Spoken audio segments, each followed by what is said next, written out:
Армысыздар достар, кезекті сұхбатымызды бастаймыз. Бүгін өте қызықты тақырып кітап туралы болмақ. Мінекей өздеріңізді байқасаңыздар, әдеттегідей спикеріміз, тұрақты біздің спикеріміз, әдебиеттанушы, филология ғылымдарының кандидаты Ұлан Еркінбай ағамыз. Ұлан аға, қош келдіңіз. Келді. Кітап туралы өте көп, енді барынша қызықты негізгі сұрақтарға жауап аламыз деген үміттемін. Жалпы енді өзіңіз соңғы рет, бәлкім бүгін таңда, кеше ма, соңғы оқыған кітабыңыз қандай? Мен қазір Толстойдың жаңадан шыққан аудармасы өліп тірілу, Кенжебай Ахметовтің аудармасы. Өліп тірілу? Воскресенье деген роман. Оны қайта оқып жатқан жоқсыз ғой? Жаңадан оқып жатқан соңғы кітабыңыз. Бұрын орысшасын оқығанмын. Қазақшасын. Қазір қазақшасын қайталап. Қандай ақпарат айта аласыз сол туралы, сол кітап туралы? Қандай қызықты дүниемен бөлісе аласыз? Енді ол өліп тірілу өз аты да айтып тұрғандай, негізі орысшасынан аударғанда кейбір қайта тірілу деп аударады. Адам жан дүниесімен былай қайтадан басқа адамға айналу ғой. Өзінің бір істеген ісінен жиіркеніп, сонда бас кейіпкер Нехлюдов деген өзінің бір бозбалалық бір әрекетінен кейін есейе қатты жиіркеніп, бір оқиға. Ол жерде енді үлкен әңгіме, үлкен өмірде болған ғой, жанр әңгіме ма? Іштей рухани трансформация ғой. Берері көп дейсіз ғой. Біздің бағана бір статистиканы көзім шалды, осыдан 2 жыл бұрын ғой, әлі де солай деп ойлаймын. Ең әлемдегі кітап көп оқитын мемлекеттердің көшін бастап Үндістан тұр екен. Мен өзім ойладым да, Үндістанда етагенді халық көп қой, соответственно. Олар 8 сағаттан аса, кемі 8 сағат кітап оқуға бөледі екен. Жапондар емес пе екен? Жапондар емес. Мен оқыған ақпарат солай тұрды. Есімде. Екіншісі, мен ойламаппын, Таиланд тұр. Олар кәдімгідей тенденция, халқы да көп, бірақ енді Үндістан сияқты көп емес. Таиланд тұр, сосын Қытай ондықтың ішінде. Айтайын деген ол емес, Қазақстанды іздедім, Қазақстан оған кірмейді, көшбасшыға да кірмейді. Бәлкім енді ол жерде әртүрлі критерий болуы мүмкін. Енді оған да оралармыз. Жалпы кітап не үшін оқимыз? Бұл кітапты не үшін оқимыз, не үшін оқу керек деген сұрақ ең бір өзекті, көп қойылатын сұрақтың бірі. Кітап былай, мысалға, көз не үшін көреді, ауыз не үшін керек деген сияқты, бұл адам дамуымен қатар жүретін, былай айтқан кезде дамуды кітапсыз былай елестету мүмкін емес. Себебі кішкене былай тарихқа да баратын болсақ, жалпы адам баласының ерекшелігі қалай? Біз бір ақпараттарды жинаймыз, ақпараттар өзімізде білім ретінде қалыптасады, көрген, білгеніміз, тоқығанымыз. Сөйтіп бәріміз өлеміз ғой. Өлгеннен кейін сол біздің өзіміздің флешкамызбен бірге кетеді. Жадымызда кетеді. Көміліп қалады. Ал егер кітап жазып қалдырсаңыз, әлгі кітабыңыз сіздің миыңыздағы ақпаратты басқа ұрпақтармен әңгімелесуге, сөйлесуге, тілдесуге мүмкіндік береді.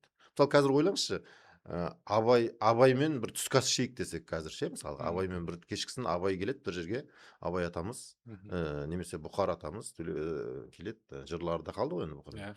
Мысалы, сол Абаймен, Әлиханмен бір кешкісін бір кешкі ас бар десек, қандай керемет, барлық жұмысын тастап баруға тырысасың ғой, 1 сағат тілдесіп қалуға тырысасың.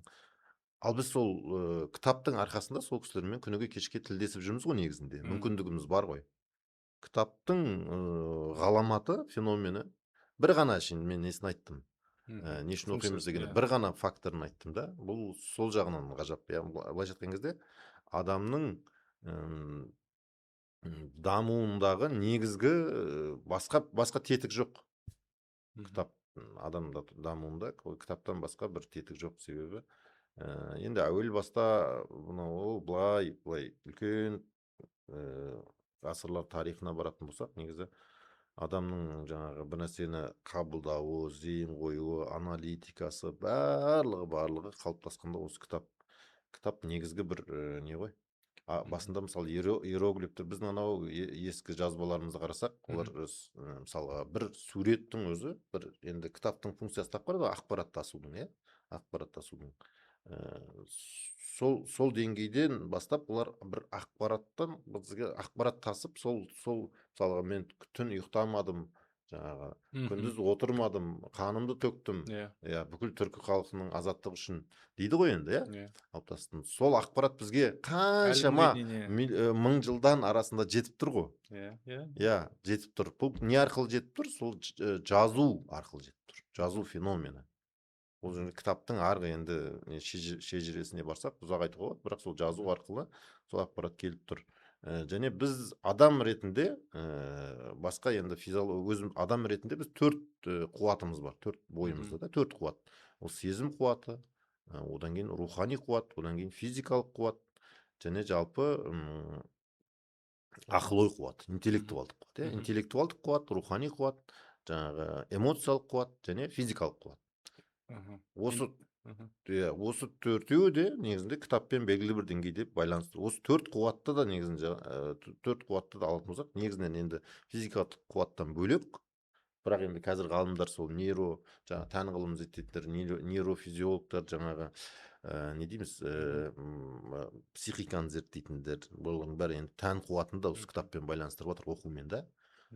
Сол адамның өзінің бүкіл жаратылысындағы әлгі 4 категория, 4 қуат, ол тікелей даму сол ақпараттандырумен кітаппен байланысты болып тұр. Енді оның басқа ақпараттың түрлері бар ғой деп біз айта аламыз ғой, мысалға аудио кітаптар бар, мысалы видео подкасттар бар қазіргі түрлерімен. Бірақ ғалымдар айтады, салыстыруға келмейді, өйткені адам баласы бір мезгілде бірнеше концерт, сіз көлік айдап келатсыз, аудио кітаптар тыңдап келатсыз, тағы да басқа мәселелер.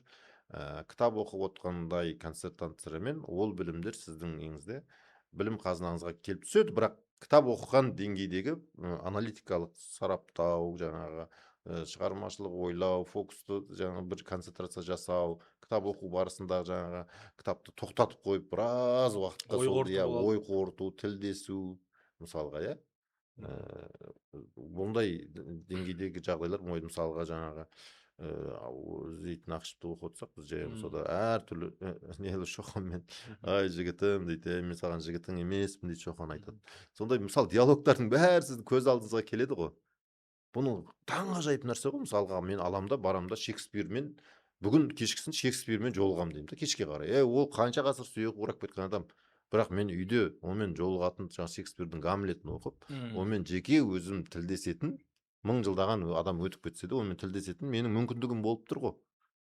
Таң қалатын нәрсе ғой, олай айтқанда, таң қалатын нәрсе. Осы жерде есіме түсіп отыр, мысалы, дұрыс айтасыз, кітаптың орнын менің ойымша, өзімнің көзқарасым баса алмайды. Аудиокнига бар, дәл осында аудио, бірақ ол жерде мысалы аудионы тыңдау арқылы көз алдыңа өзің құрап аласың ғой сюжетін, жаңа болған оқиғаны.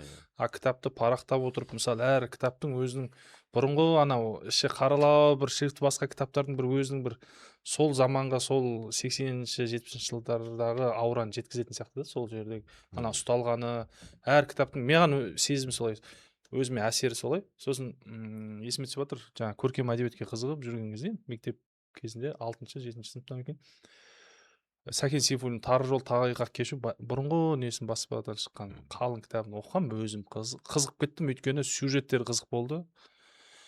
Жаңағы жүрген сосын ойладым, мен тоқтап қойып, мына жерде алып кино түсіруге дайын сценарий сияқты қабылдадым да, мен ана қашқан арбаға дүйсенбі есім бүршік атымен жаңағы әр жаққа барады. Жаңағы кейіннен анау тау ішінде әніндегі оқиғалар деп кейіннен біліп жатырмын. Бір кітапты оқу арқылы кейіннен ол адамды зерттейсің, болған оқиғасын зерттейсің. Мен ойымша, осы сөзіңізге қосыламын. Енді қараңызшы, кітап оқымаған адам дамымайды деп отыр ғой енді. Жаңа сіз айтасыз, даму, адамның дамуы, жалпы рухани даму, жаңа үш факторлы дамуға әсер ететін тікелей кітап деп отырсыз. Ал енді неше түрлі жағдай болады. Елдің бәрі кітап оқушы емес қой. Кітаптың бетін ашпаған да азаматтар бар. Енді осы жерде бір жік бола ма, салаға бөлу керек бәлде. Кітапты қалай оқимыз? Мысалы, журналистер жарайды, әдебиеттанушылар жарайды болғанда, жаңа көркем әдебиетінде оқыр, өзінің қажетті, мысалы, экономика тақырыбына болмаса, жаңа спортқа қатысты журналистер ізденіп оқиды. Өйткені жұмысы тікелей байланысты. Түсіндім. Мысалы, айдалада отырған темір жолшы, білмеймін енді кішкене сол орта біліммен қап қалды делік. Бірақ оқысы келеді, бір ізденгісі келеді іштей. Бірақ бытовой пример кітап опять же оқымай жүр. Қандай бір қадамдарын айта аласыз? Негізінен енді өзім мен педагог болғандықтан сол бала тәрбиесі, Мгм. адамды жаңағы кітап оқудың кезең жас қай кезеңде қандай мәтін оқу керек, ол Мгм. мәтіндердің жаңағы психологиялық тұрғыдан, жас ерекшелік тұрғыдан ерекшеліктері қандай, қалай кітапты таңдаймыз, қалай баланы кітапқа жаңағы махаббатын, сүйіспеншілігін оятамыз, қалай кітап оқу мәдениетін қалыптастырамыз дегенде, әсіресе оқу процесінде соңғы енді бір 10-15 жылда мен соны зерттеу тақырыптарым солай. Жаңағы сұрағыңа да тікелей соған байланысты. Негізі адам дейді, ғалымдар, жалпы педагог, психолог ғалымдар, антрополог ғалымдар, адамның негізгі ақпаратты жаңағы әсіресе кітапқа деген жаңағы дағдылардың, негізгі кітап оқу дағдысы, білім қуу дағдысы қалыптасуының барлығы негізінен сол 14-15 жасқа дейін қалыптасып болады екен. Бұл енді ата-аналар үшін бір нақты бір не ақпарат, лайфхак дейміз ба? Мгм. Егер балаңыз әлі сол жаңағы жасөспірім, Мгм. жаңағы қалай деп айтамыз енді, кәмелет жасқа дейін егер әлі толмаса, балиғат жас, 15-ке иә, дейін, иә. 15-ке, 14-15-ке балиғат жас, және кәдімгі енді бозбала мен бойжеткен жас қой енді, былай айтқанда соға дейін толмаған жағдай болса, онда сіз тікелей шұғыл түрде сол балдарыңызды, сол ұрпақтарыңызды кітапқа деген махаббатын арттыруға тырысу керек. Кітап деген кезде, бұл жерде кітап деген үлкен тақырып қой негізі, бірақ ол қандай кітап деген бар, Иә, мысалға. қалай бастау керек? Өйткені кейбір балдар, жаңа сөзіңіз Мгм. аузыңызда. Мен өткенде айтқандай өзім ұлыма, алпамысқа айттым. Сен кітапты оқы. Өйткені менде кітаптардың барлығы көркем әдебиет осындай форматта екен. Мгм. Сосын ол білдім да, мысалы кімнің Оралхан Бөкейдің мысалы Қарғызын ол оқы деген үшін оқу мүмкін, бірақ менің ойымша қараңыз, енді ғана сіңіріп оқу керек па, жоқ оқу үшін оқи салу керек па, бала қалай бастау керек? Бұл жерде 2-3 фактор бар. Аха. Бірінші баланың жас ерекшелігіне сай мәтін таңдау тізім. Ата-ана бірінші балаға бірдеме айтып, жаңағы жол көрсетуден бұрын бірінші өзі ары бері хабарласу керек, звондап бір-бірімен сөйлесу керек. Ұлан ағай, сіздер осы не істеп жатсыздар? Мысалы, менің 2 жасар ұлым бар, немесе жаңа менде осындай 4 жасар қызым бар. Неден бастасам болады, немесе мен балам 12-ге толды, қандай тізім бере аласыздар деп мамандардан бірінші қаруланып алу керек. Сосын ол кітаптарды үйге алу керек. Оны бірақ балаға айту шарт емес, ол үйдің бір жерлерінде тұра берсе болады, көрінетін жерде, әр жерінде. Балаға егер сіз жаңағы кез келген нәрсені, тек қана кітап емес, жалпы кез келген нәрсені үйретем, басқа қылам деп соның бір насихаттай бастасаңыз, ол бала қанша дегенмен ол кері әсері болады да оған. Бірден оған еріп, осының бәрі дұрыс екен деп кете алмайды. Оның баланың табиғатында жасандылықты жалпы бірден байқайды. Бұл жерде ең ключевой нәрсе, көп айтылатын нәрсе, 2 фактор бар. Бірінші, сіз өзіңіз оның маңыздылығын білуіңіз керек. Не үшін, мысалға, көркем шығарма оқу маңызды? Мысалға, Не үшін маңызды? Осы өзіңіз жауап не беріңіз. үшін маңызды? Бірінші, көркем Не шығарма, береді бізге? бағанағы бір факторын айттық, жаңағы ғасырлар қойнауынан тілдесу деген, ол негізі оның өзі көп нәрсе шешеді. Одан бөлек адамның жалпы шығармашылық қабілетін, қазіргі 21 ғасырдағы негізгі дағдылар адамның сыни ойлау, креативті шығармашылық ойлау дағдыларын. Қалғанның барлығын жалпы компьютер жасап жатқан заманда көркем шығарма әсіресе соған береді. Одан кейін көркем шығарма жалпы мынау әлемді саяхаттауға мүмкіндік береді. Үйде отырып ақ, мысалға, Жюль Верннің бүкіл әлем туралы жазған әлемді 80 күнде шарлау деген сияқты бірнеше шығарма жазғанын білеміз. Және кез келген адам үйінде отырып әлем классикасын оқу арқылы, қазақ классикасын, отандық классиканы оқу арқылы ол сол замандармен тілдеседі, сол мысалға жаңағы елдерге барады, көреді. Мысалға біз жабайы алманы оқығанда да біз көреміз ғой, қандай жерлердегі жазушылардың ауылын, ұшқан ұяны оқығанда біз Бауыржан атамыздың жаңағы барлығын детальный суреттейді. Ауылында қай жерде ағаш бар, атасы қай ағашты сындырды, қалай бата берді, ондай детальдардың бәрін суреттейді. Яғни біз үйде отырсақ та сондай саяхаттауға мүмкіндік бар. Одан кейін адамның ішкі сезімдерін, ол адам ретіндегі ішкі сезімдерді іске қосады. Қуану, сезіну, қорыту, жаңағы бір сүйіспеншілік сезімдері, адамның жалпы былай басылып қалған сезімдер бар ғой. Эмоциялық рахаттанып қалады. Иә, бұл сезімдердің барлығын кәдімгі олар қуану, сезіну, қорыту деген жеке-жеке функция, ойлану, осының бәрін негізі ол іске қосады. Бұл да бір фактор.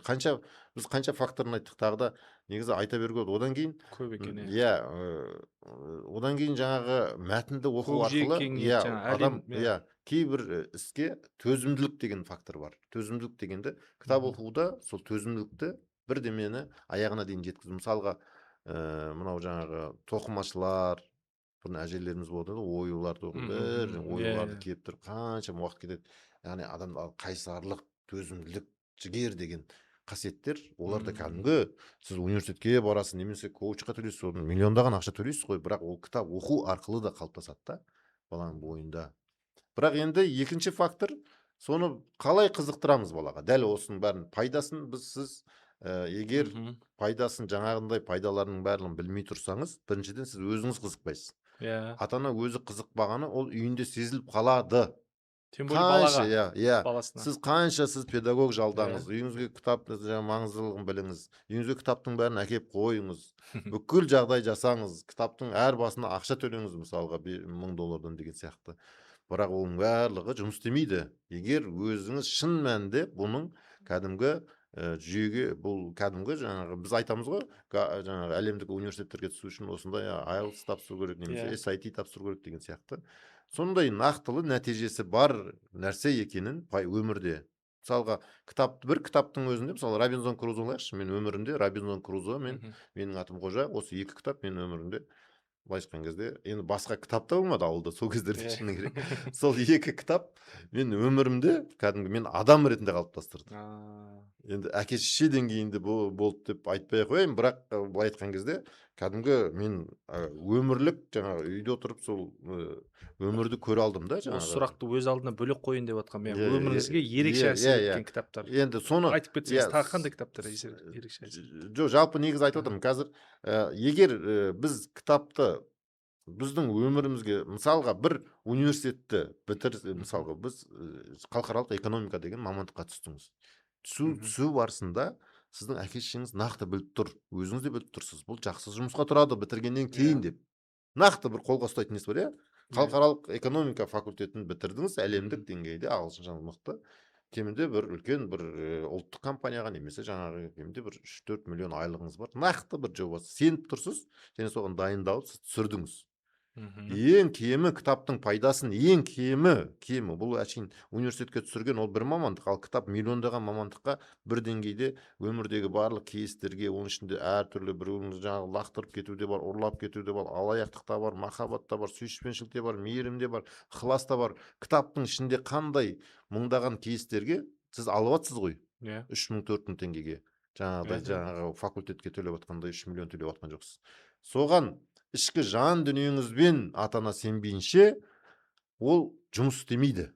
Ол жаңағы тәрбиеде, ол балаға кітап қызықтырам деген басқа ол ешқайсысы ол жұмыс істемейді. Сіз жаңағы кітаптың не үшін, көркем шығарманың балама және өзіме не үшін, қандай пайдасы бар дегенді шешіп алғаннан кейін, одан кейін барып, енді әдіс тәсілді одан кейін барып іске қосасыз. Енді көп айтылатын әдіс тәсілдің бірі педагогикада көп айтылады. Ол тек қана кітапқа қатысты айтылмайды. Сіз өзіңіздің жаңағы үйдегі қызыңызбен, немесе ұлыңызбен, үйдегі өзіңіздің перзенттеріңізбен дос болыңыз дейді. Дос болған кезде, оның бірдемелерді өткізе аласыз, бірдемелермен ақылдаса аласыз. Дос болғаннан кейін ол сізге де сене бастайды. Мына әкем кітап туралы көп айтып кетті негізінде. Өйткені әкеге бір көзқарасы бар да, өзінің қалыптасқан бір достық көзқарасы бар. Бұл тек нотация үшін айтып отқан жоқ, бұл насихат үшін айтып отқан жоқ. Басқа да бір деп сөйтіп басталады. Мысалға, ол кезде сіз қызығып, мысалға жаңағы сіз Аяз биді алыңыз да, Аяз биін алыңыз, ана хан өзі жаңа уәзірлерін жұмсады. Маған дүниедегі адамның жаманын, құстың жаманын, шөптің жаманын тауып ертегін айтып отырсыз ғой Аяз би. Енді басталады ғой сөйтіп. Аяз биді. Енді 6+ қой, енді ол ата-аналарға қиын емес шығар енді. Сөйтіп Аяз биді алғаннан кейін жаңа басталғаннан кейін сізде бір қызығушылық бар ма, соны ары қарай білсем екен деп, жарайды, уәзірлерін жіберді да, мысалға. Шөптің жаманын, адамның жаманын,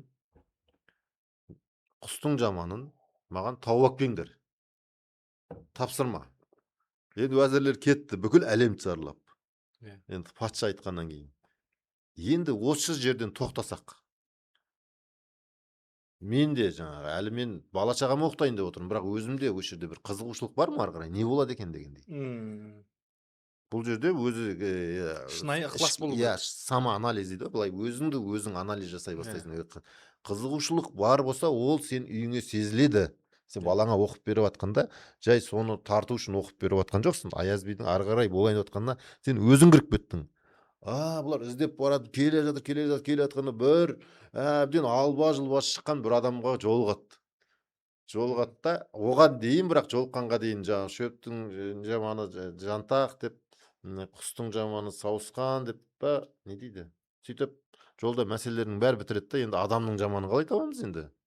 деп, адамның жаманы кім адам маған дүниедегі ең жаман адаммын деп кім айтады? Ешкім айтпапты да.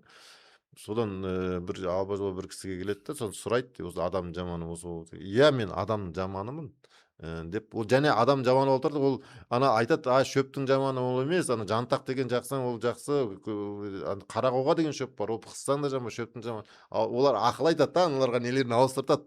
Құстың жаманы да сауысқан емес, басқасы болып иә, басқасы болып шығады, сөйтіп айтады. қара құс па екен. Иә, сөйтіп шығады да, сосын ханға барып айтады. Хан есімде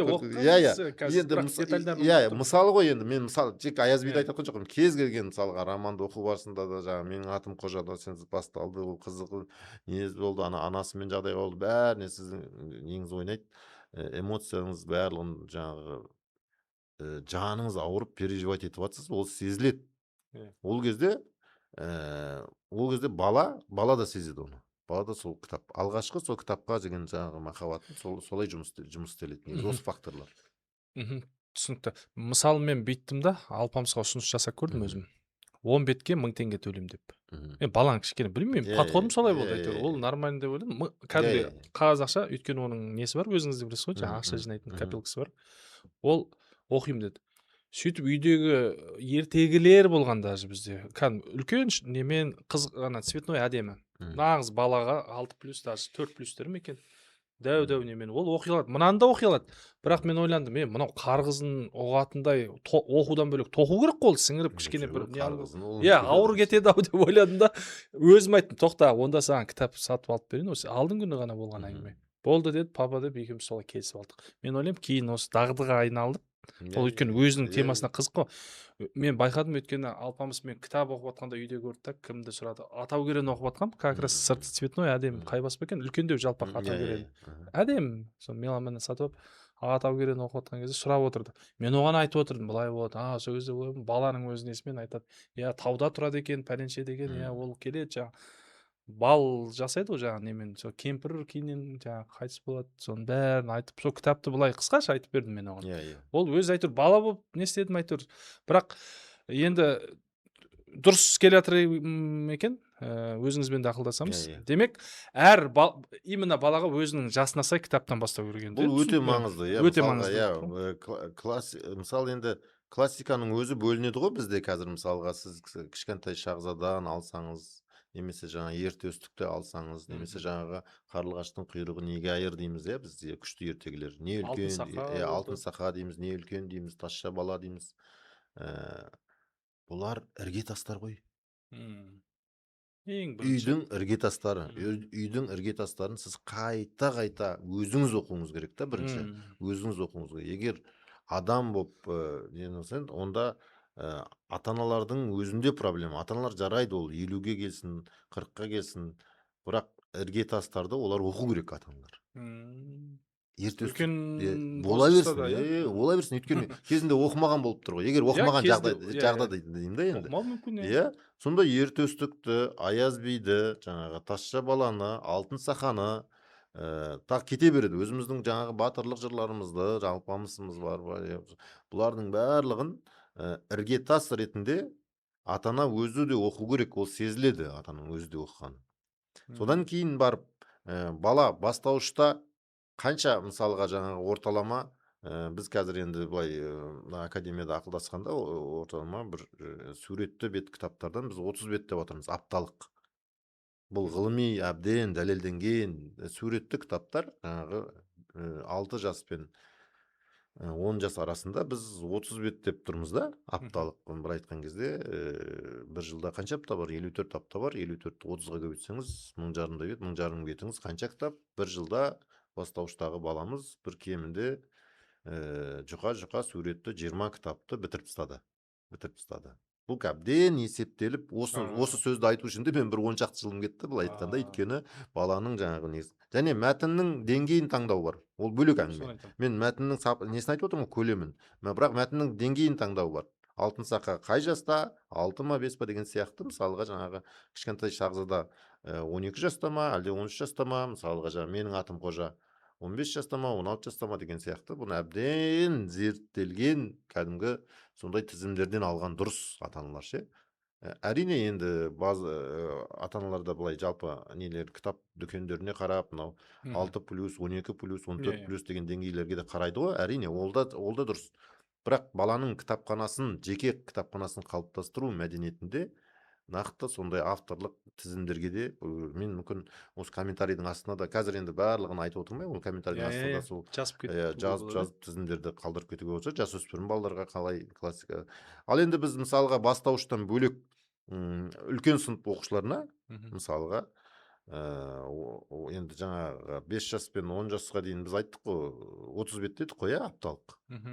Апталық 30 бет дедік. Мысалғы, среднем 30-50 бет дедік. Суретті бетпен 30-50 бет дедік. Бұл қиын емес, бұл әлемдік тәжірибеде бұл ең төмені, негізінде ең төмені. Ал мысалға осы жапондарда бұл 70-80 бет кемі. Ал бізде кемі, енді біз алғашқы кезде бірден балдарымызға ондай нагрузка түсірмейік деп, себебі 30 жыл кітапсыз өстік та, аяқ астынан бұларға не болды демесін дегендей. Сонымен, ал енді үлкен сыныптарға 70 пен 100 бет арасы апталық. Оны бір аптада 7-ге бөліңізші 100-ді. 100-ді 7-ге бөлсең от ойбай. Мысалға деймін да, енді шамалы ғой, енді бір 10 бет шамасы. 10 беттің үстінде ғой. 10 беттің ғана үстінде. Оқып отыру керек.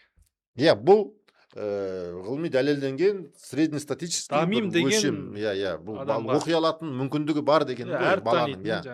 Енді балаға сіз мысалға жаңа бірінші класстың баласына бір қазы қартан әкеп қойып, осын бір тәрліксін қазір же демейсің ғой енді. Оған каша бересің. Сол сияқты ғылым дәлелдеген мәтіндік өлшемдерді айтып отырмын.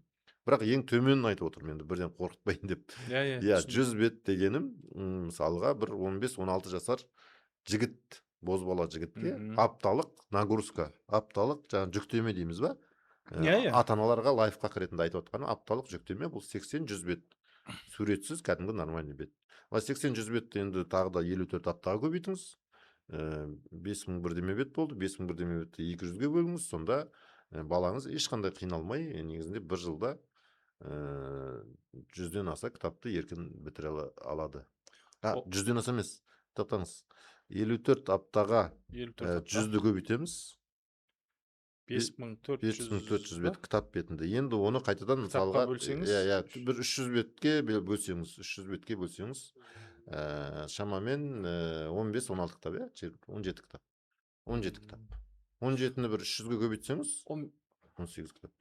Бір жылда енді бұл ешқандай қиналмай. Кемі 15 кітап деп алайықшы мысалы. Кемі 15 кітап. 16 жасар бала, менің айналамда білетін бозбалалар 15 кітап оқып отқандары жоқ сияқты.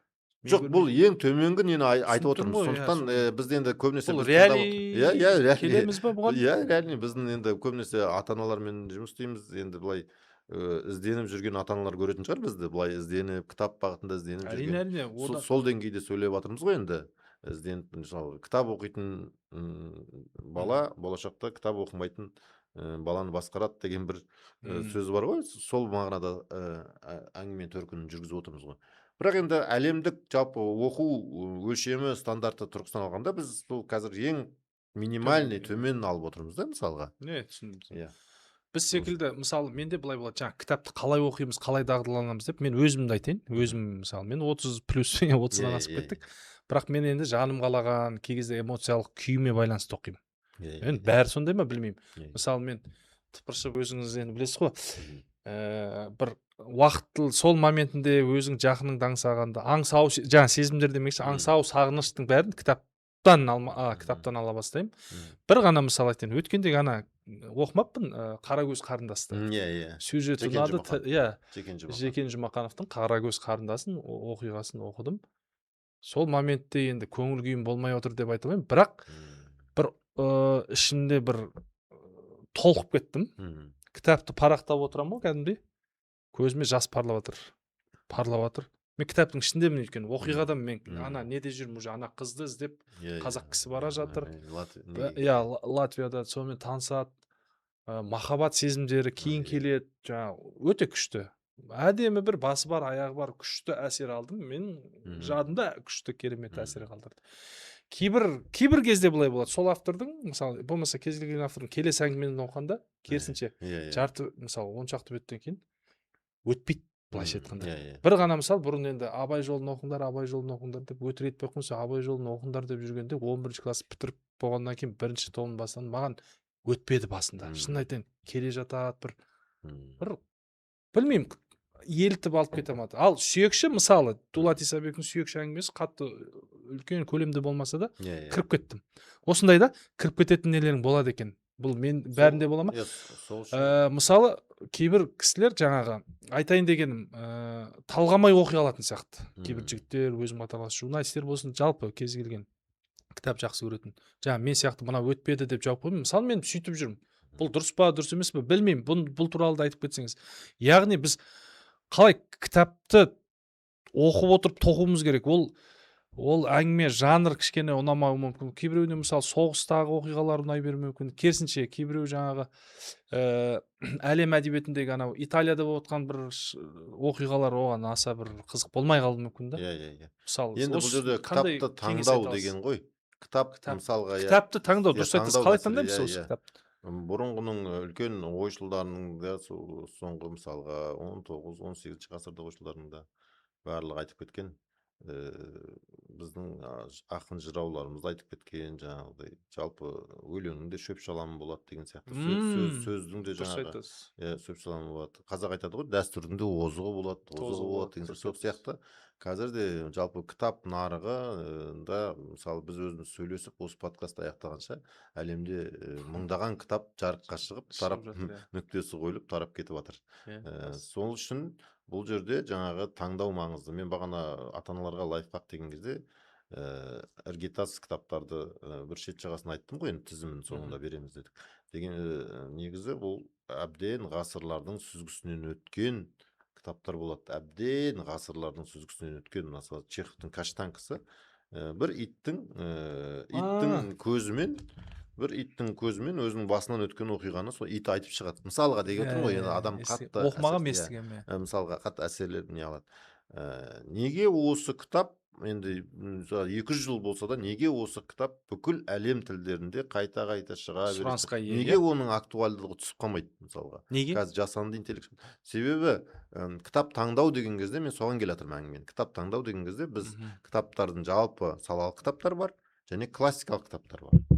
Классика дегеніміз бізде жаңағы біз енді аузымызға келетін бірінші жазушыларымыз, мысалға классика дегенде Жүсіпбек Аймауытов келеді, классика дегенде Әуезов келеді, классика дегенде Толстой келеді, классика дегенде Джек Лондон келеді, Чехов келеді, Габриэль Маркес келеді, Акутагава келеді, Моэм келеді, Төлен Әбдіков келеді деген сияқты. Классика деген ол әбден ғасырлардың, уақыттың сүзгісінен өткен мәңгілік тақырыптарды қозғайтын шығармалардың бір топтамасы ғой.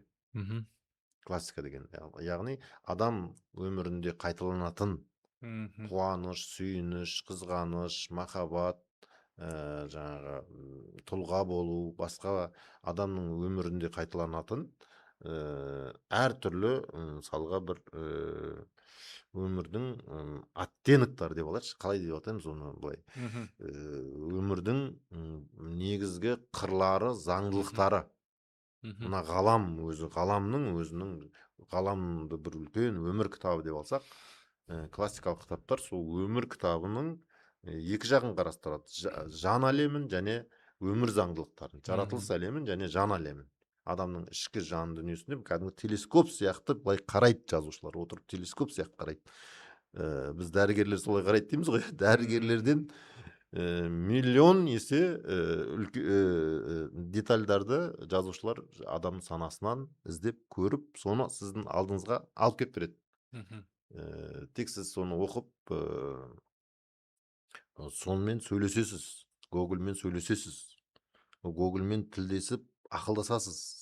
Не Кітап айтпақшы, өлі жандарда бұл не айтпақшы болды деп кітап ақылдасасыз. таңдауда бірінші қадам классиктерден бастау керек. Мен енді өйткені Дұрыс.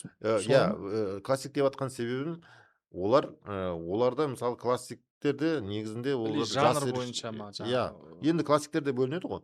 Ал енді мысалға кәдімгі салалық кітаптар бар. Біреулер енді кәсіп тұрғысынан жаңағы университетке түскен сияқты өзінің жаңағы бизнес кітаптар бар, жаңағы бұқаралық массовый кітаптар бар, психологиялық кітаптар бар. Адамды жалпы ойын басқа жаққа бұратын, уақытша бір оқып, өзін демалдыратын кітаптар бар, мысалға. Біз енді тек қана бұл жерде жаңағы педагогикалық ұстаздық саланы айтып отқаннан кейін, кішкене балаларға іргетас ретінде негізі классиканы, соның дәмін алдырып жіберу керек та, одан кейін ода бір талғам пайда болады.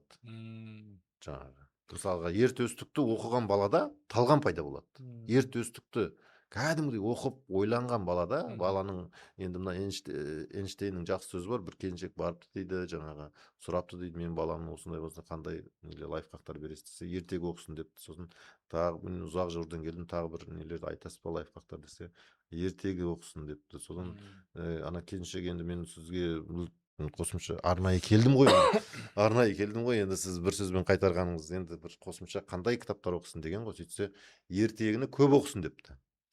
Сол сияқты адамның жаңағы негізгі іргетасы қиял, ойлану деген нәрселердің барлығының іргетастары, фундаменті ертегіде жатқандықтан Эйнштейн солай айтып отыр. Мысалға, Эйнштейнде бір қарапайым адам емес шығар, енді ол Эйнштейнмен келісуге де болатын шығар. Сол үшін ата-аналарға айтатынымыз, бұл жерде балаларға кітап таңдағанда негізгі сол классиканы сіңіре білуіміз керек. Кішкентай шағзаданы мысалы ата-аналар өздері де оқу керек. Ол тек қана кішкентай балалардың кітабы емес деп, мысалы. Андерсонның ертегілерін ата-аналар өздері де оқып ойлану керек, мысалға ше. Біздің қазақтың классикалық ертегілерін де мысалға оқып, бұның мән маңызына үңілу керек. Сол кезде ол әсер етеді. Абырайдың әңгімелерін мысалға әке мен балаларды кішкентай кезінде оқығанда адамға қандай бір не береді, көп насихат айтпай-ақ, бірақ шын мәнінде негізгі өмірге базалық тәрбиені, насихатты бере алады. Байтұрсынұлының жаңағы 40 мысал өлеңдері де әдемі тілге бала кезде возрастқа әдемі да, мысалы есіме қазір түсіп кетір. Мысал күшті, кейіннен ана термеге не болып, мысалы қартайған арыстан терме, Бауыржан Бекахмет терме қандай қылып сөйтсем, кезінде сол Ахмет Байтұрсынұлының жаңағы мысалдары екен ғой. Мысалы 9 сынып оқып жүрген кезде 14 жаста мен мысалы аудандық сайысқа қатыстым. Оның ішінде Абайдың әнін жаңағы акапелламен, жаңағы ешқандай инструмент айтып шығу болды, талабы бойынша. Сосын Тортай мінген Ақбоз атты жаңағы жатқа оқыдым бір несін. Қазір есімде жоқ уже. Өйткені ол жерден жарыс болды, жаңағы сәл фокусты басқаша қойдық бәріміз. Ойбай, бірінші орын алуымыз керек, біздің мектептің аты шығу керек деген нәрсе көп болып кетті да. Енді менің қабілетім сол әдебиетке жақын болғандықтан ба, жаңағы өлең тез жаттағандықтан, мен бірінші орын алғам, соны ең бірінші үйге жаңағы стиральный машина дейміз, сондай алып келгем, қазір есіме түсіп отыр. Айтайын деген ол емес. Мысалы, Марфуға Айтқожинаның Жоқтау өлеңін, мысалы, мен қазір ұмытып қалдым да. Кейін интернеттен қараймын, таппай қалдым. Жамылып қара бұрттың қасіретін, үзілді ортамыздан қасиет түн деген екі жолынан қарай ұмытып қалдым. Айтайын дегенім, ол кезде мен 14 жасар Айбар түсініп, бүйтіп жадыма тоқымадым да, онымен бүйтіп жұмыс істеген ешкім болмады. Өйткені әдебиеттен жаңағы бірінші орын алу керек болды да.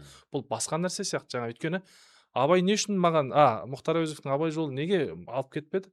Демек, мен ол кезде санам жетпеуі мүмкін, білмеймін, жаңағы бірден сіз айтқанда бірден кішкентай бала қазы бергендей болып қалды ма деп ойлаймын да. Әрине. Өйткені басқа әңгімелер керісінше жаңағы есімде. Соны айтып отырмын ғой, жас ерекшелікке байланысты. Ғабит Мүсіреповтің Ұлпаны мысалы. Ұлпан қалай тоқтай алмай оқыған, мен өзі сол 13-14 жасар кезімде ғой, бар кітаптай тұрып оқып. Сол сияқты. Ал Абайдың өлеңін мысалы өлшем орным қара жер сіз болмайманына сондай деңгейдегі философиялық өте өмірлік жаңағы мәні бар өлеңдерді 15 жасар балага чаттаткызып, сонымен жұмыс жасаудың қажеттілігі бар ма, жоқ па? Мысалы, сол секілді ол тек қана Абайдың өлеңі емес, 15 жасар айтып жатсыз ғой, 15 жасар мектеп қабырғасындағы Иә, иә, балаға иә. ауыр шығармалар, ауыр болғанда қалай көреміз категорияны? Иә, иә, Философиялық иә. бір ой, Иә, діни кішкене иә, түсіндім. Енді қажеті бар ма? негізгі бізде бұл үлкен проблема. Мысалға оқу бағдарламасына қарасаңыз, 3-ші классқа Орхон Енесейдің бір нелерін, мәтіндерін беріп қоятын бір Сондай иә, бір.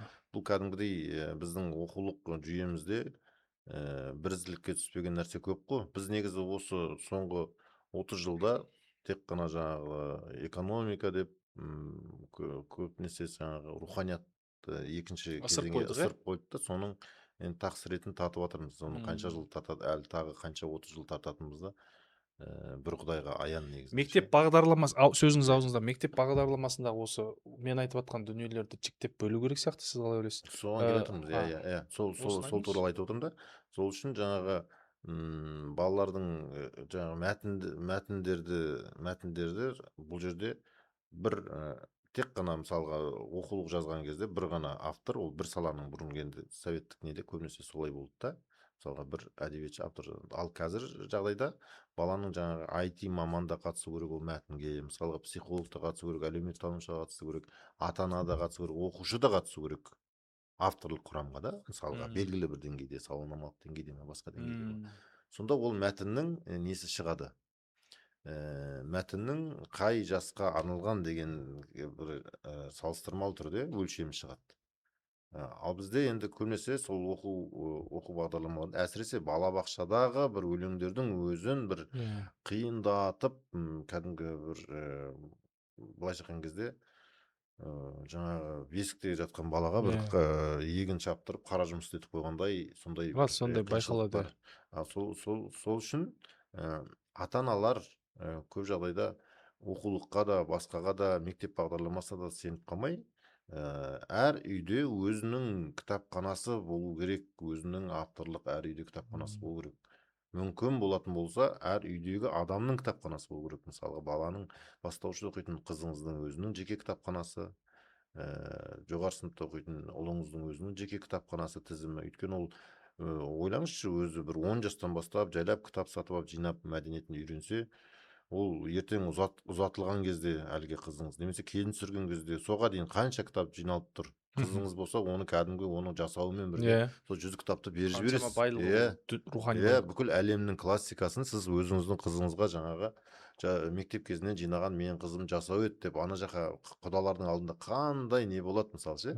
Былай ғана мынау Оны текті главное ана түсінетін құдалар болса болды, сол деңгейдегі енді әртүрлі ондай адам кітап болады. оқыған, ондай кітап оқыған Адам, отбасында түсінетін құда таңдайды ғой, ол онсыз да құданы құдай енді қосады дейсіз ғой. Иә, түсіндім. тең теңімен тезек қабымен деген ол оқитын қыз немесе оқитын ұл перзент, ол бір әңгүдік Өз ақымақтықты теңіне, иә, таңдамайды ол ше. дұрыс айтасыз. Сол үшін балаларға қазір кітап сатып алып, кітапты жинауды, балаларға кітап сыйлауды бұл жай нәрсе ретінде, бұл бір насихат ретінде, тәрбие ретінде, сондай бір деңгей ретінде қарастыру бұл үлкен қателік болады. Бұл кәдімгі өте маңызды, бұл отбасы стратегиясындағы ең маңызды нәрсе тәрбиені. Өйткені балаға көп нәрсені сіз өзіңіз айтып өміріңізде жеткізе алмауыңыз мүмкін, бірақ сіз сол кітаптағы бір кейіпкердің өзінің бір несі, құрдасының кейіпкердің, кітапта жастар да болады, басқа да болады.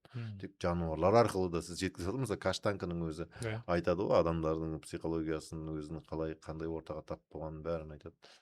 Сізге бір үлкен қолыңыздағы бұл отбасы тәрбиесіндегі баға жетпес бір не ғой, құрал. Кітап оқу мәдениеті, оны дағдыға айналдыру керек деп айтып жатсыз. Өз мысалыңызда кітап оқымасам жетіспей тұрады, дофамин жетіспей тұрады, сондай сезім деп отырсыз. Енді қараңыз, біз секілді енді бала кезден мен өзім жеке олай үйренбеппін. Енді біз әйтеуір оқудық, бір табан әйтеуір класстастармен салыстырғанда әдебиетке жақын қызығушылығымыз болған үшін оқыдық та. Бірақ жаңағыдай жылына пәленбай кітап, аптасына ондай болмапты өз басымда. Қараңыз, бұл жас талғай ма, қазір кеш емес па, осыған дағдыланып алуға бола ма? менің возрастымда. Жоқ, жасталғамайды. Бұл негізі бағана айттық қой, бірақ негізі Жаңа қиындау. әдет қылып алуға не істеуім 14-15 керек жасқа мысалы? дейін қалыптаспаса егер кітапқа деген Мысалы махаббат, қалыптаспады онда менде. қиындау болады. Бірақ ол болмайды деген нәрсе емес. Вот енді айтыңызшы, мен Қиындау секілді болады деп 30-дан отыр, асқан, бірақ мен қатты қызығамын.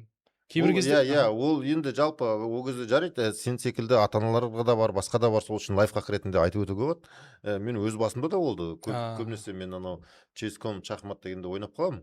Ойнаймын. Сосын анализ жасай бастадым. Мысалға осы 30 жастарында анализ жасай бастадым. Қанша уақыт кетеді десем, жай әшейін рапид ческом шахматтың өзіне бір 30-40 минутын бір күнде кетіп қалады екен. Ара-тұра ойнап шахмат қалғанда. ойнау, онлайн шахмат. Онлайн, иә. Сосын мен ойлай бастадым, 30-40 минуттан ойласа сен аптада қаншама енді Құдайдың берген уақыты кетіп жатыр. Неге бұны өзім дамуыма жұмсамаймын? Мен әлде ческомға қатысып бір Магнус Карлсонмен ойнайын деп жатқан жоқпын ғой негізінде. Иә, жеке немесе Фишердің деңгейінде бір үлкен гроссмейстер болу мақсатым жоқ. Былайша айтқан кезде мен өзіме жаңағы комфорт зона таңдап алғам да. Шахмат деген комфорт зона таңдап алып, бір мезгіл мына әлемнен бөлініп, Ол да керек шығар негізі. бөлініп, шахмат деген. иә керек қой.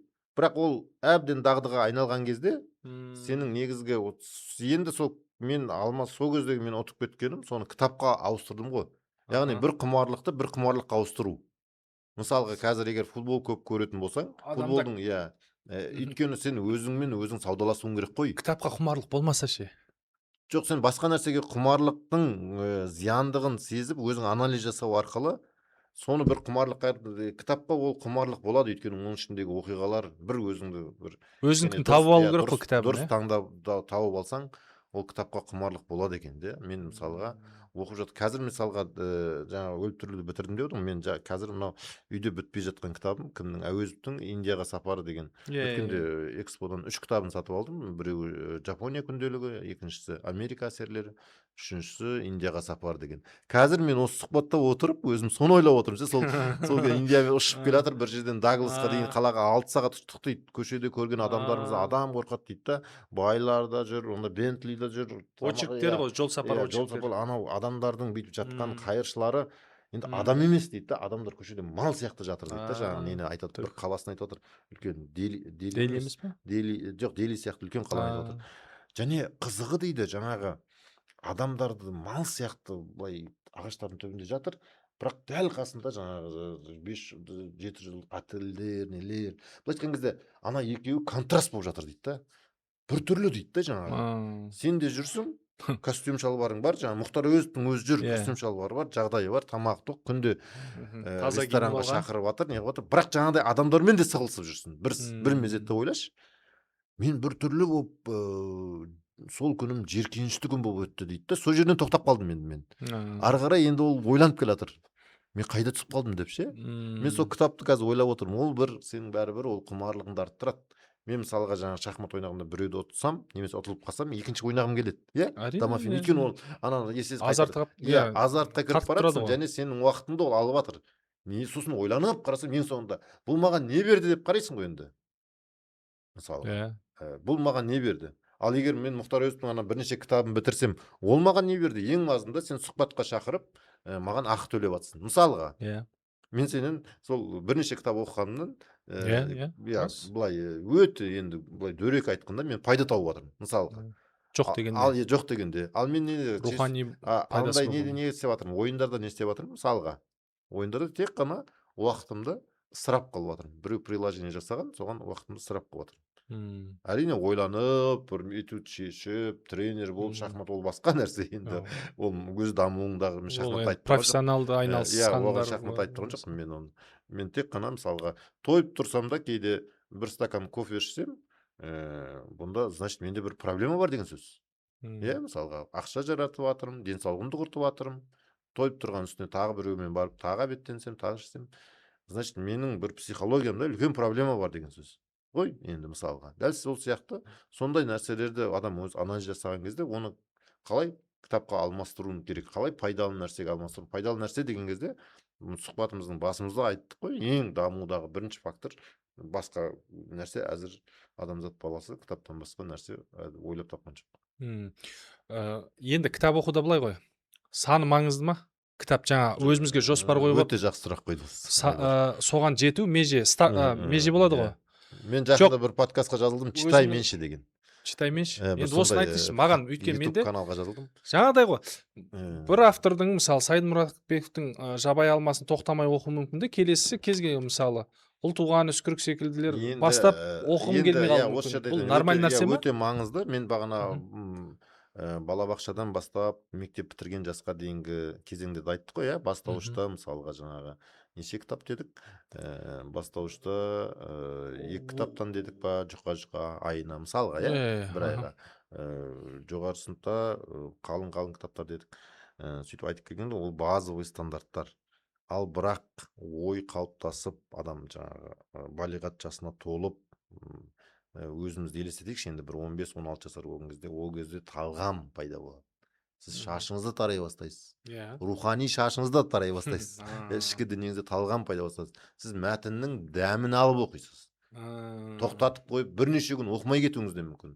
Бұл нағыз оқу. Енді бұндай деңгейге мен нағыз оқуда жүрген. Жоқ, бұндай деңгейге жету оңай емес бірақ. Ондай деңгейге жетеміз, аз оқу керек екен деп тіптен кітап оқымай кетуге де болмайды негізінде да. Бірақ негізінде автормен тілдесе отырып оқу деген ол шын мәнінде басқа деңгей. Шынайы оқу негізі солай оқу. Көп оқу емес. Шынайы көп оқу емес. Біз базовый негізгі стандарттарды айтып жатырмыз ғой. Базовый. Мысалға, біз көлік туралы айтсақ, көлікте жаңағы 4 доңғалағы бар, моторы бар деп бәрін айтамыз. Кез келген көлікте бар. Бірақ көліктің де түрі бар ғой, әр түрі бар, деңгейі бар. Біреу жаңағы Мерседес болады, біреу жаңағы Некси болады деген сияқты, әркім өзінің талғамына байланысты бөледі. Сол сияқты кітап оқуда қазіргі зерттеушілер, ғалымдар айтады, кітап оқуда сан маңызды емес, сапа маңызды. Демек, өзінің өзі сүйіп, құлшынып, қызығып оқыған кітаптарын оқу. Таңдау маңызды және сапа маңызды, осы екеуі. Ал өйткені сізге таңдауға да көп уақыт кетіп қалуы мүмкін. Мысалға да. Мысалы, менің өзім мысалымда көбісі көркем әдебиет, биография, басынан өткен оқиғалар, шынайы оқиғалар, енді фантастикалық, қалай еді жанр, фантастикалық жанрлар да бар ғой жаңағы, ондайға әлі оқып көрмеппін, шынымды айтайын. Осы біздің өзіміздің қазақша көркем әдебиеттер көбінесе. Енді бұл жерде салалық қалай болады екен, қалай айтсам болады, қалай жіктеп алға болады ары қарай. Мысалы, біреу сіз сияқты шахматқа қатты қызығатын адам шахматтың кітабын оқысы келуі мүмкін. Бірақ ол кітап оған еш нәрсе бермеуі мүмкін, өйткені опять андай нәрсе бар да, көркемдігі, автордың жаңағы стилі, ол елітіп алып кете ала ма оқырманды. Жалпы кітап оқуда әсіресе даму, жалпы тек қана кітап оқуда емес, адам баласының дамуында дайын рецепт жоқ. Адамзат баласы оны ойлап тапқан жоқ. Себебі сіздің ми талшығыңызда, бәріміздің ми талшығымызда кемінде, енді қазіргі зерттеушілер, жаңа нейрофизиологтар, нейропсихологтардың айтуынша 3 миллионға жуық, 3 миллион метрге жуық не бар, талшықтар бар. Егер соссақ, миымызда ма? Соссақ, 3 миллион метр деген ойлашы, айға қанша рет барып келесің. Бір кемінде бір 7-8, айға бір 7-8 рет барып келуге болады. Соның әрбір қатпарын ол сенің миыңда да бар, елекең миында да бар, менің миымда да бар. 3 миллион метр. Елестетші. Енді ол үлкен қазына ғой. Сен оны зерттеу бар, әркім оның қалай жұмыс істейтінін, кімнің талғамы қалай жұмыс істейтінін, кітап таңдауда ондай бір рецепт жоқ. Бірақ мен өз тәжірибемнен айтсам, ғалымдардың жаңағы осы кітап саласында зерттеп жүргендердің тәжірибесін айтсам, әуелі сол көркем мәтін классикадан бастау, көркем шығарма, көркем классикадан бастау керек. Түсінікті. Ұлан аға, енді қорыта келе, әрбір қазақ демей ақ қояйын, ұлтқа да бөлмей қояйын, әрбір осы қазіргі қоғамдағы азамат оқу керек ең топ 3 кітапты өзіңіз айтып кетіңізші. Біріншіден енді айтып өтейік, жалпы жаңа Әбіш Кекілбаевтың жақсы сөзі бар, адамды адам еткен кітап, адамзат еткен кітапхана деп. Әрбір адам кітап санымен, талғамымен енді шектеліп қалмау керек. Бірақ оны енді сіз қай сіздің ұсынатын топ 3? Жоқ, қай неге? Возраст бөліп жіберейік па? Қай неге? Мектеп бітірген Былай алайықшы онда 20-дан жоғары плюс енді балаларды жарайды 20 плюс тек 20 дұрыс. Біздің өз оқырмандарымызға иә. Жоқ, екеуін де айтыңыз, 20-ға дейінгі де айтып көріңіз.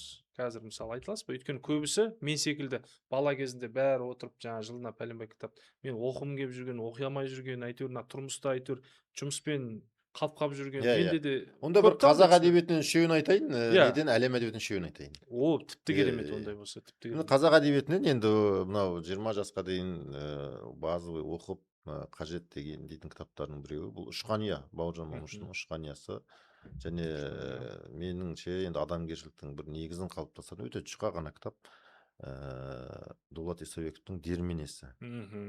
Дерменесі, сосын енді қожаны бәрі оқыса Жабайы алма. Бұл қалыңдау кітап, бірақ бұны ересек азаматтарда оқу керек. Бұл балалық шақтың дәмі, бірақ көп дүние бар бұның ішінде. Жабайы алма, Ұшқания және Дермене, осы үшеуін айтарым. Ол қазақ әдебиетінен. Бұл 20-ға дейінгілерді айтып отырмын. Дейінгілерді. Енді әлем әдебиетінен сөзсіз Экзюперидің Кішкентай шахзадасы, сөзсіз Даниэл Дефоның Робинзон Крузосы, және Гогольдің Өлі жандары. Бұл енді өлі жандар сәл 20-дан 20 плюсқа да кіргізуге болады, бірақ дегенмен бұл өте маңызды кітап та, маңызды кітап болғандықтан. Енді 20 плюстан үшеуден айтайық. Мүмкін болса, 20 плюстан алсақ, енді қазақ әдебиетінен біздің көшпенділер.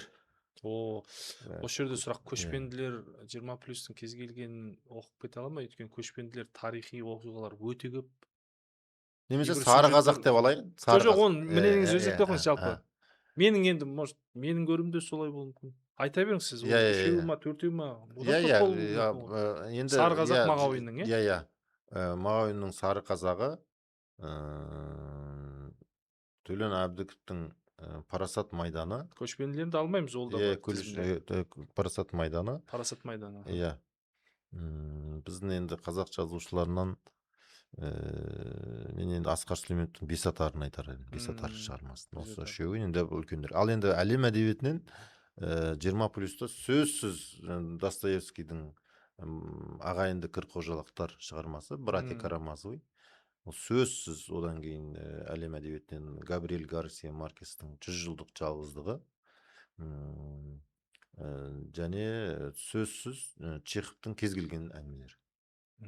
Керемет. 100 жылдық жалғыздық деп қалай қазақшаны әдемі ғой? Қазақи, Кеңес Юсуф аударғанға. Кім? Кеңес Юсуф. Керемет. 100 жылдық жалғыздық. 100 лет одиночества. Киносы да шықты, Netflix түсірді ғой жақында. Жақсы. Керемет сұхбат болды деп ойлаймын. Пайдалы ақпараттар айттық. Құрметті достар, жазылыңыздар комментарийдағы сілтемелерге, Ұлан ағамыздың айтқан кеңестеріне мән беріп оқыңыздар. Ұлан ағаның жеке парақшасына да жазылып, осы айтылған ақпараттарға байланысты тағы да қосымша ақпарат аласыздар. Келесі сұхбатымызға дейін аман сау тұрыңыздар. Рахмет Ұлан аға. Бәрекелді. Керемет, күшті болды. Ұзақтау болып кеттік па? Кітап қой бұл әлі көп. Сәл ұзақтау болып кетті, бірақ негізі бүгін өте күшті болды. Өткендегіден күшті болды. Менде сұрақ көп қазір. Не болып кетейін деді да, сосын жоқ, өткендегіден күшті болды.